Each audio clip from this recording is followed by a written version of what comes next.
I'm going to cut to the chase. The formula that I'm talking about is a squared minus b squared equals a plus b in brackets times a minus b in brackets. Now I know what some of you are thinking. I've seen that formula in the book. I've even used that formula. I know that formula. But do you really know how to use it? If you can do the two examples in the middle of this video, then I really will believe you know how to use it. Otherwise, I don't think you really know how to use it. This formula, known as the difference of two squares, comes up all the time in the GRE and the GMAT, usually multiple times per test. That means it's virtually guaranteed to be in your exam, probably 2 times, possibly 3 or 4 times. It's definitely not enough to know the formula in the abstract. It's not enough to agree with the statement, oh, if I have x squared minus y squared, it becomes x plus y times x minus y.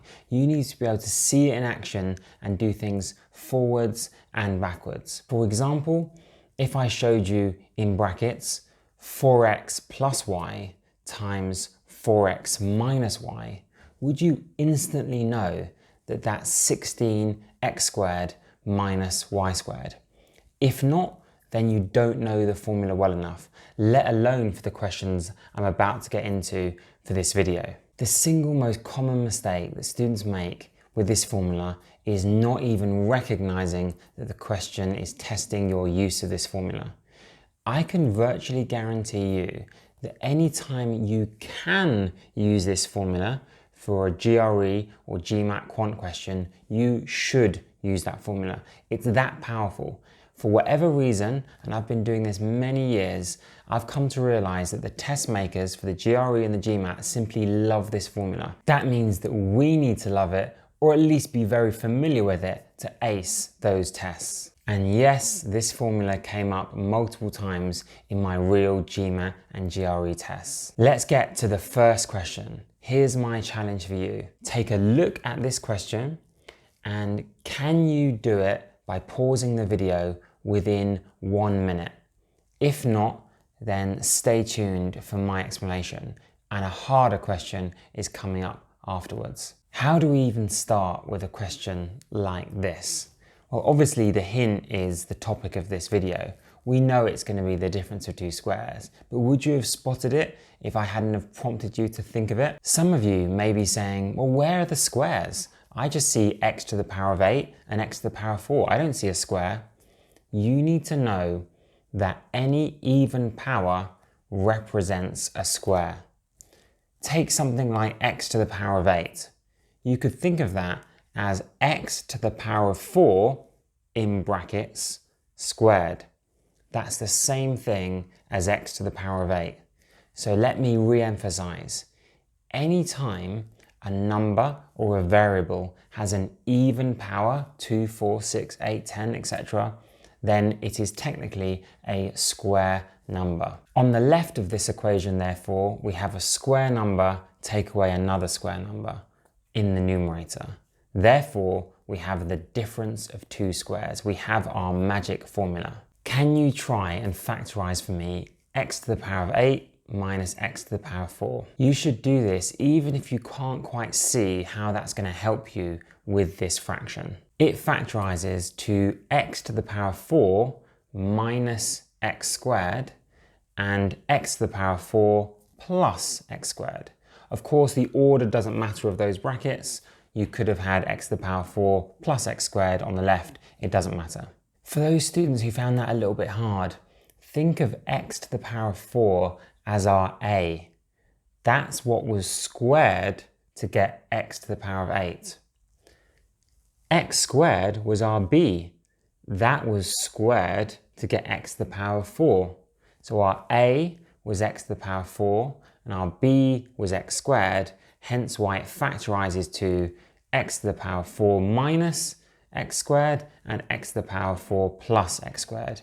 A minus b, a plus b. You probably noticed by now that the x to the power of 4 plus x squared cancels out from the top and bottom of the fraction. Can you now follow the same steps for the second fraction? Let's just do this for the numerator for now. you should have got the exact same thing because it was x to the power of 8 minus x to the power 4 again. This factorizes to x to the power 4 minus x squared, x to the power 4 plus x squared. And you can see that the x to the power 4 minus x squared cancels out, leaving us with x to the power 4 plus x squared. But don't forget that minus that came before the fraction. It's really important that you keep that answer we got for that right-hand fraction in brackets because we're minusing the entire fraction. So we're minusing the entirety of x to the power 4 plus x squared. We're not just minusing the x to the power 4. Keep your answer in brackets because the whole fraction had a minus in front of it. We can now expand the brackets to get on the right-hand side minus x to the power 4 and minus x squared. Finishing it off, the x to the power 4s cancel out and we have minus x squared minus x squared, which is minus 2x squared. Right, that was just a warm-up. Time for an even more difficult and fun question. As before, pause the video and have a go yourself and then see my explanation and see if you got the same answer. If p equals 5 to the power of 6 minus 3 to the power of 4, which of the following is the sum of the unique prime factors of p? This would be a 170 level GRE question or a 750 to 800 level GMAT question, in my opinion. Not many students would have recognized that this is also a difference of two squares question. But again, because we have even powers, that means we have square numbers. And because of the minus, we're finding the difference between those two squares, hence the formula applies. But what's our A and what's our B? Brownie points if you realize that our A is 5 cubed and our B is 3 squared. Because 5 cubed has been squared to become 5 to the power 6. Halving the 6 of that 5 to the power 6 gives us 5 to the power 3. So that's what was squared to get 5 to the power 6. That's our A. Following the formula, we're now going to get 5 to the power 3 plus 3 squared and 5 to the power 3 minus 3 squared. But here's where a lot of people, even those who know the formula, would get stuck. You need to realize that the next step after factoring exponents is to calculate the value of the bracket. And we're going to do this manually rather than in a calculator for the GRE because we're going to need to prime factorize later and a calculator won't help us with that. If it's the GMAT you're doing, you have to do it manually anyway. So let's work it out. 5 cubed is 125 and 3 squared is of course 9. 125 plus 9 is 134. And now 5 cubed minus 3 squared is 125 minus 9, which is 116. But what do we do now? Well, remember the question said we're looking for the sum of the unique prime factors. So we're going to have to prime factorize. Can you pause the video and prime factorize those two numbers for me? Breaking those numbers down, we get 134 is 2 times 67, and you can't break down 67. It's a prime number.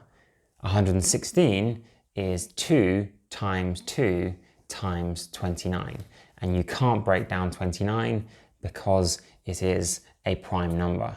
So we have prime factorized, and we realize that the unique prime factors are 2, 67, and 29. Yes, there are multiple 2's, but the unique prime factors are simply 2, 67, and 29. And the question's asking for the sum of those, so we're going to add together 67, 29, and 2, which I believe is 98, doing that in my head. So that would be the correct answer. And that is a tough difference of two squares question. So I hope you got it. And I hope you learned something from this video. If you did, as always, leave a like, leave a comment, and of course, subscribe. Have a wonderful day.